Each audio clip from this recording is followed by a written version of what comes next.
Costumes sound fun. Yeah. All right, guys. So. As long as I'm an astronaut. What? I'll be an astronaut. You're gonna be an astronaut for our next rolling narrated voiceover? Well, not the next one, but yeah, the next one. All right. Or an eye patch, like a pirate. That'd be fun. I don't know what I would want to be. Maybe Nerd. All right, so this is we're about to look at some roles that some people from the Discord from Less Impressed, More Involved Jiu-Jitsu put up for feedback. This first one, we decided to go with this one first because they're in Des Moines, Iowa, and Des Des Moines. God, dude, you're from Louisiana. Go back to Louisiana, dude. I don't really like the Midwest, to be honest, but I'm excited to see some Cornfeds. Definitely looks like a corn-fed, dude. Corn-fed. So, these are our corn-fed brothers. We're looking at it from Big Blue here. I don't know his name, so Big put Blue. your names in the pictures, guys. Then we don't have to call you weird stuff. Yeah, maybe if you guys submit your YouTube videos with some big drawings with your names. Otherwise, we're gonna give you weird nicknames. And this is Big Blue. This is Big Blue. And he's fighting. Who's average blue? Nah, that's dark blue. I wish there was a good corn-fed term. Yeah, let's just not even talk about him, little gray boy. All right. So, Action. Start. Oh no, high five fist bump. Whoa. That's not cool. Trying to break this grip. It's a lot easier to just not let him grab you. This looks like blue belts. I would say if he can grab at the wrist or grab that dude's whole hand with both his hands, it'd be better. Oh, guard pull. Okay, so just real quick, as someone's pulling guard, like you know that he's pulling guard, like way before he's doing it. It's a big slow motion. Just get outside both of his feet. Like I'll just kick people's feet away from me if they try and pull guard, and that's pretty good to just pull them into side control. And that wasn't even really a good guard pull, so you could easily pass the legs or just kick that out of the way. Work on that. Yeah. So here, looks like he's doing pretty good at trying to posture up, but see how both his legs are right by each other? I would never want a same stance. Like here, let's go ahead. Oh, actually, let me grab this. Double check that we have this working. All right, there we go. So you should be able to draw now. So right before this, his feet were like in a line together, right? How do I erase it? Oh, just clear. So usually you're gonna want one here and then one kind of staggered. That way he can't grab like he's doing right now. So Big Blue, don't have your feet in a straight line. Have them staggered like you're trying to drive through him. Whereas Gray Blue over here, he's trying to Gray Boy. Gray Boy is trying to scoop you. He has an easier chance of scooping you if your legs are in a straight line compared to being a staggered stance. So also, it looks like he's about to try and pull like some sort of K-guard type sweepy thing, invert, go into Kani Basami. Too bad you can't slam him. You can just like pick him up and slam him right on his head. Yeah, you should have told him that. You should be like, "You're lucky I can't slam you." That's what I do. Whisper sweet nothings in his ear while he's doing this weird stuff. But his guard's unlocked. You should be standing up as soon as possible. Yeah.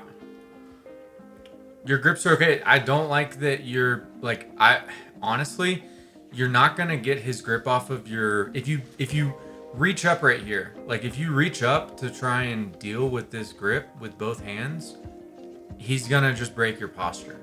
I would tend to just ignore it and turn. Like don't stay head on to him, turn and like cut an angle and really focus on your posture. Like I can see just right here.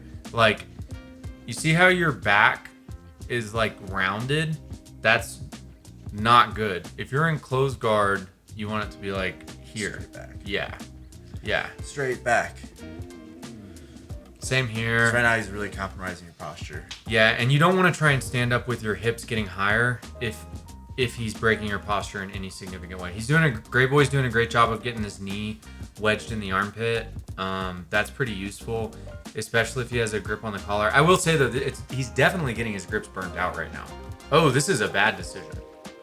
Yes. This is a very bad both feet decision. are right by each other. Yeah. Always be in a staggered stance. If you're gonna stand up, think of like you're trying to run through him instead of being squared up. When you're squared up, you're a lot easier to get swept. What is this? What a terrible ref. This lady, get out of the way with her Get out, yeah. crappy tattoo. Yeah. All right, there we go. Back to the action. So this is bad. Hips are high. Your chest is low. Yeah. Wait, I think let's just exactly just what Brian said. Your hips are high and your chest is low. You're asking to be swept. Like if he just pulls you, it's gonna be really hard to prevent him from just yanking you down to the mat. It looks like Gray Boy is not a corn-fed. So he was a corn-fed. If that was me, I would just yank the shit out of You're someone. not corn-fed, dude. You're like Bro, I'm corn-fed. mud-fed. Bro, I'm corn-fed. No, you're like mud-fed, dude. Bro, don't you talk smack about I see where I'm the from. crayfish on your wall, dude. Crawfish fed. Crab fed? No, it's not crabs. We eat You have crabs, dude? We eat crabs, yeah. We eat crabs. Sorry, I just went over your head. Oh! Oh, that's exciting. So you should be being a wiggle worm right now, bro. Like if you're on the bottom, you need to be moving. The more you're staggered, I know he's got you in that gift wrap, but if you're trying to get your shoulders on the mat, like roll into him, that's gonna be your best option at this point. Going belly down is bad news bears. This is not good. And like exactly what Brian, oh no, that was a bad decision. Yeah. That was a bad decision. There's a nice choke opportunity that this guy has if he can get that cross collar that we cannot say the name of that choke. F choke. The F choke. Yeah, that was just a bad decision to turn with it. Exactly what Brian said, wiggle worm. Like if someone's on top, you just walk with your shoulder walk, shoulder walk, shoulder walk. Managed to get out. You're doing a good. Clear that knee. You're holding onto his leg, but you're not moving enough, and I don't like your hand being up here. I just don't like this. This frame's not really. Well, doing he should be anything. I creating don't a frame like with his that neck. either. There you They're go. much better. Yeah, better. Get that frame. Don't turn your back to him. Oof. You want to face him. Get your knees inside. Like you need to. You get inside position with your arms, then get inside position with your knees. But you're not really, and you might just be tired. I mean, there was a lot of movement going on at first. Well, that's a fun little roll going on in the background.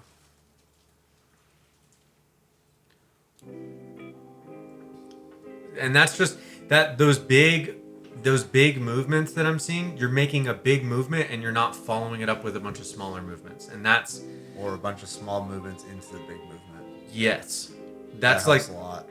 that's the number one thing that I've seen from this role in terms of improvement is like you need to be a wiggle worm more. Like Wiggle worm. Especially when you're in bad spots. If you're in a bad spot, you should constantly be moving and just checking their base to make sure that they're like not able to be settled. And when they get settled, like he is now with both your elbows up, it's rough. bad. That's rough, man. Like if I get anywhere near to a good position on Brian, he just meatheads out of it and he's gonna wiggle and wiggle and wiggle because he'll use up a bunch of energy preventing me from getting to his position like this because he knows if I get to a position like this, it's gonna be way more energy than if you just stopped me in the first place. This is bad. This is just not a good situation. Oh no. Oh, please tap. Please tap. Okay. Tap earlier. It's hard in a tournament. But I get it. I've competed a lot. Avery hasn't competed, so he doesn't know what it's like to be in that zone. I tap. I just tap. Anytime someone gets anything, I'm like, ooh. Yeah. Also, follow the direction of your thumb. That's the other thing that we were seeing right there is like as you were trying to get out, you had an opportunity right here. Right here, your thumb is pointed towards your own body. So keep walking in towards your thumb. Like whatever direction, if your thumb's pointed this way, you need to keep walking that way. If your thumb's pointed the other way, you can hitchhiker escape. But your thumb's pointed down. You need to like run into him to put your feet up by his head. like if you had a split second here, but then once you straighten it out, that's like, That is. I mean, I would say like the biggest things were like right here, like you need to be cognizant of Your hip placement. in relation to, Your shoulders. yeah.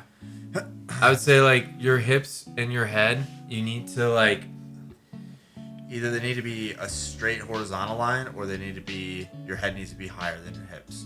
You never want your head lower unless you're doing like a gritty pass. But if he's got upper body connection like he does, you never want your head lower than your hips, because that's going to be sweep city for sure. and then I would say number 2, The feet. your feet. Your feet are like, there were a couple times in that roll where your feet were like Parallel. with your opponent, and it's like getting like a little bit of an angle away, just getting a stagger step, just like if you're wrestling and your feet are together, you're gonna get dragged to the mat, like you're just gonna get tackled instantly. You need to offset your feet a little bit so that you have better base in those forward backwards, because if your feet are parallel, you don't have anything that can stop you from forces in this direction. Does that make sense? Yeah, it does. Yeah, So like- like he wants to be like you're kind of running, right? When you're running, you're always gonna have one foot in front and then one foot behind. Okay, so when we're in these kind of stand-up guard positions, if our feet are lined up, like if we're square like this, guys, instead of like this, we're gonna be easily toppled back and forth. Whereas this, we can push and pull and drive. So that would be the biggest detail that I saw. Is that, and then the wiggle worm. Wiggle worm. Anytime you're on bottom, it's like just shoulder walk. And it doesn't have to be Like, big explosive movements. It can be tiny little micro adjustments that's making this guy have to check his balance and his base. That's what's going to give you the opportunity to either get your frames in and be able to move and create a problem for him. If you're just kind of laying and waiting to make these big movements, they're very telegraphed, and he feels that energy build up as it goes, instead of these tiny little movements that are like, oh, I don't know what's going to happen, then a big movement. So you want to like chain them together, like small, small, big, or big, small, small, like, and always follow a big movement with like a replacement of like the knee, a frame. That way you're not wasting your energy, because nothing's worse than doing these big movements and just getting like the space crushed. Because that's what happens. You make a big movement, and then if you don't replace it with like a knee or something, crush. If you're on bottom and you're not like wiggling around, then I'm settling. Yeah. If you're Settling, and then you might die. I'm gonna squish you. Mother's milk. All right, that was fun. Okay, hope that helps our man in blue. Number 2 is a guy who doesn't know how to film in landscape, but we're not gonna hold it against him. He had 2 videos, I think. We're gonna do this one because it's more of like a scrambler. I think it's the guy with the white. I think his name's Josh. So this is Josh. Yeah, it's Josh right there. Thanks Oh. for putting your name there, Josh. That helps. So we don't have to make up something weird like Diamond Pants or something like that. I kind of like Diamond Pants. I'm gonna call him Diamond Dan. Diamond Josh, dude. No, Diamond Dan. Okay, Diamond Dan. All right. So, I'm pretty sure these are white belts. They look young. They do look young. They still have working ligaments. I work in ligaments, dude.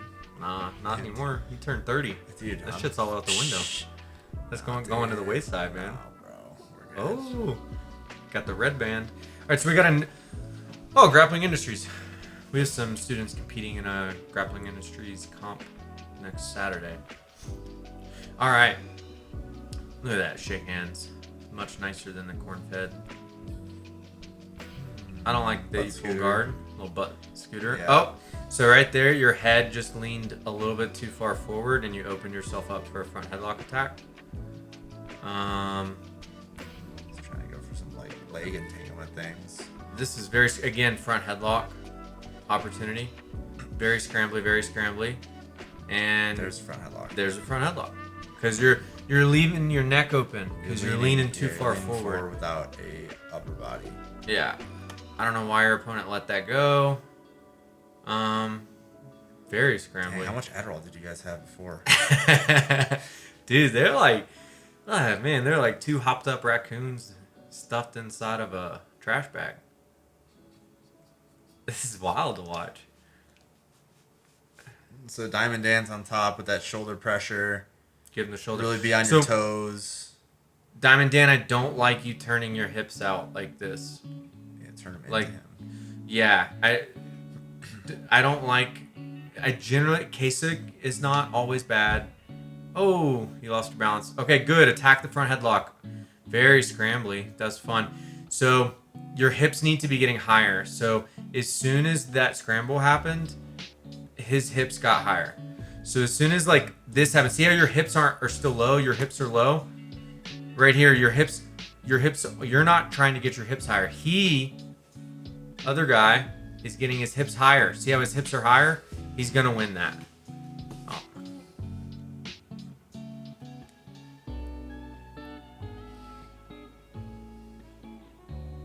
Alright, reset. Little supine.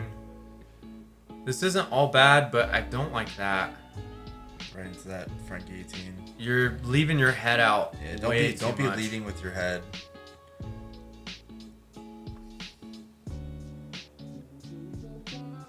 This is not good. You could Von Flue choke him from here, honestly, because he's just holding on, and you're really not going to get submitted from there. Yeah, because he almost, like, he needs to have this far leg. Here. He needs to, ideally, if he's on this side, he wants to have this knee on the outside and this leg thrown over. Because the more you go this direction, The more he's going to get choked. the more you're Von Fluing him and he's no longer guillotining you. The guillotine. Whoa, there we go. So yeah, I would use this free foot to His left pummel. leg, yeah, push on his knee to kind of slide, like a knee slice through. Yeah. It's got that grapevine kind of thing. That's like... That is annoying, but see how right now, that grapevine, you need to be kicking your own butt. Like if you kick right now, like with Heel how butt. it's... Yeah, you just bring your heel to your butt and that doesn't really do anything. That's like the number one thing for the grapevine. It's just, or not the grapevine, but like the lockdown.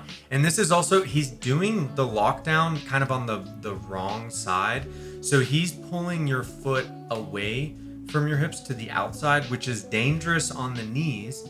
And actually that's the reason why, like that's why Steve's so funny about lockdown, is because people do it this way.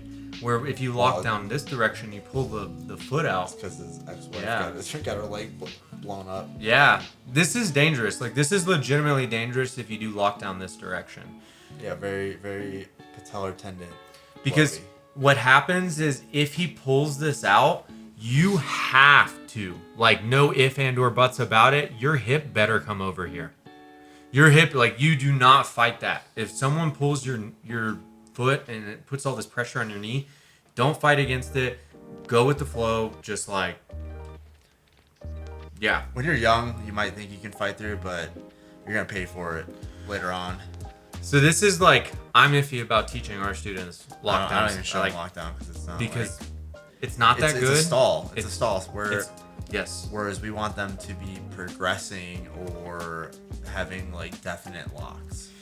So kick your own butt. If you can't get over this hook right here, be very careful. If someone has you in a lockdown, just be very willing to move with them. I don't care what the situation is. You're in a comp, whatever. Just be careful. Because this is dangerous. Yeah. Slide that knee out like you're doing. You're trying. You need to get your right heel to your butt. That would be the best, and then you're able to slide that knee through. Because he's just cranking right now, dude. Yeah. Like a tournament, you gotta eat that shit. Because you could really be putting him to sleep right now if you interlocked your hands and started driving your left shoulder into his neck. Your knee's basically free, like Pretty much. yeah. Oh no. Oh no. Where'd we go? Right there. No. Yeah. Were we past all this? Yeah. No, he didn't. I was about to say he didn't hold it for that long. Did he? Okay, there we go. Okay, so yeah, you're working your knee free. You do need to like deal with this right now. Like I would say, like get your head, posture your head up more. Like I know it's hard, but the thing is Or like create a frame with your hand on his face. Like push Like- his freaking face away. yeah, this is not doing that much for you. This like get his elbow up and his hand down. I know that's kind of elbow up, hand down. Yeah, I mean, in a tournament, like you could be put it like across his throat, his face, whatever, because you just want him to react. And when he starts reacting to that pain, that's when he's gonna start moving and give you the opportunity to like, you know, get your hand grip and start fighting it that way. Yeah.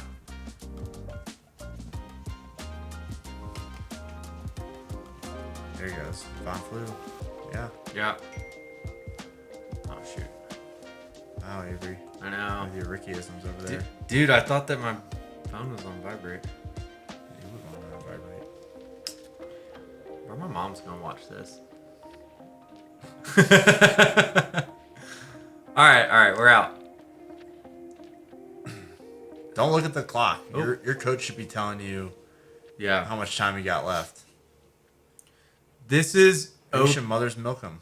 it's mother's milking is okay, but focus on his elbows. Get his elbows above his shoulder. That's better. Now you're doing a better job. Mount without even high mount without one of these arms above the without control of one of these arms is not a stable position. Because he can buck and stuff like that. Because of this, and you have to be ready to just let go and reattach, transition in whatever way that you can. Good. See how You're- he's scooping up. That's better. This is better. I like that you're keeping his head off the mat, but just right there too. Way more attention. There we go. Oh, you almost did it. You almost got like an underhook. Yeah, but now he's got his hands on his hips. Now it's not good. Now I'd be tempted to just be very ready to move. Yeah, go on knee and belly, like working. And when he bucks, float to knee on belly or side control, because then you can readdress going to the mount from there. This is good. If you can connect your feet underneath him, that's good too. I really like that. I mean, but really the number one thing is the hands. Check out, I really like, get a 2-on-1 like this. Get a 2-on-1 like this on one of his wrists and shove it, like put your body weight behind it and put it on the mat. That's my favorite way of getting a hand to the mat and like separating that elbow from the torso when I already have mount without that. That being said, I don't even really like mount without, like if a mount without a single chest wrap, like isn't really that good. Yeah, I kind of avoid mount. I like knee on belly or side control more so for me. I mean, mount's my favorite position, hands Because down. you're fat, dude. Dude, You want the truth or you want? bro? You call me fat. I'm just not victim weight like you, man. I'm not. Victim. You're victim What weight, do you mean victim weight? dude. You're like 175 pounds. That's victim weight. Dude, I still mother's milk people if I need to. I would be trying to isolate an arm and going for an arm bar or something, bro. Must be time. Time. Number one thing, quit sticking your head out. Yeah, you're like this. When Yeah. you don't want to be like hunched over. You want to be more like postured back. If you're on your butt, you don't want to have a round back. You want to be up with your hands, able to block and push. If you're reaching in, that's when you're gonna get caught. You're also You're like gonna get got. you were looking at his feet when you were trying to play guard. It looked like you weren't looking at his whole body. It looked like you were looking lower, like at his. See right there, like you're looking at his feet because you're trying to grab his feet. I get that you're trying to grab his feet. I get that that's what you're going for. I would be looking at his chest. Exactly what Bryan said. Look at his chest, not at his legs. When your opponent's trying to pass, look at their chest. Their chest is going to tell you what their whole body's doing. Don't just look at their legs. So look at his chest, be a little bit back, and if you manage to get to mount, focus on getting their hands to the mat. I would definitely, I don't know the name of the video, but just Gordon Ryan's got something on it. You could just type in Gordon Ryan, like single chest wrap or mount crush or something. I'm sure he's got something on there that will explain the premise of scooping the elbows, and cause that's really, as long as you can scoop his elbows or at least get one of them, you're taking a lot of his pressure out. I like that you're scooping his head, that's good because now he loses a lot of his power if you're scooping his head. But like really, really lock it in like you're doing a clinch, like from standing up. You want to lock the the crown and your forearm to his chest so you're really like crunching him up. That way he's like stuck and he can't really make these big dynamic movements. Agreed. And I really like using like the tip of my elbow, like give them almost the elbow of justice onto their sternum if you're going to do that. But really all of that is temporary. That's just, you might do that for a second, but you need to get their elbow away from their torso. Everything besides the elbow away from the torso, either elbow away from the torso or elbow across the torso. If you can get their elbow across their torso, their chest like this, then you just lay on it. You just lay right here and smash them. Either that or this. But everything else is kind of meh. I think that's it. You got any other advice? Don't get tunnel vision. Don't get tunnel vision. Don't be greedy. Focus on big picture. Not.